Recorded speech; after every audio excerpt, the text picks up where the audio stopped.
দাড়ি রেখে দেন। দাড়ি পৃথিবীর সমস্ত নবীদের সুন্নত হচ্ছে দাড়ি। একজন নবীও ছিলেন না যার মুখে দাড়ি ছিল না, সকল নবীরা দাড়ি রেখেছেন।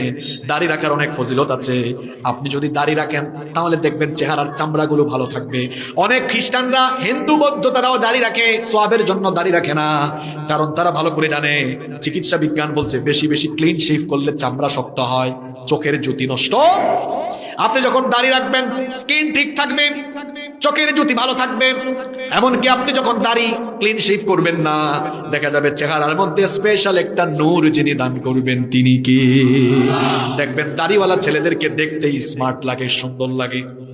দাড়ি হচ্ছে পুরুষত্বের একটা সাইন, পুরুষত্বের একটা লক্ষণ। নারীর ফেস ক্লিন থাকবে, কিন্তু পুরুষ মানুষের ফেস কেন ক্লিন থাকবে? পুরুষ মানুষের মুখে দাড়ি থাকবে, এটা তার সৌন্দর্য। এখন অবস্থা হলে এমন দাড়ি রাখে না। কিছু কিছু ভাইয়েরা বলে হুজুর দাড়ি রাখবো। এখন না, দাড়ি রাখলে যদি মেয়েরা পছন্দ না করে তো না করলে নাই। দাড়ি রাখার কারণে যদি কোনো মেয়ে পছন্দ না করে, মনে মনে ভাববেন আল্লাহ এক জাহান্নামী নারী থেকে আমাকে বাঁচিয়ে দিয়েছো। দাড়িওয়ালা ছেলেদের চেহারায় দেখবেন আলাদা একটা নূর আছে।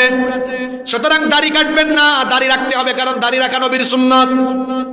সুন্নতি তরিকায় চলাফেরা করব, আমরা অসভ্যের মতো চলাফেরা করব না। নিজের মধ্যে হায়া শরম বিল্ড আপ করবো। রাস্তাঘাটে মেয়েদেরকে ডিস্টার্ব করা যাবে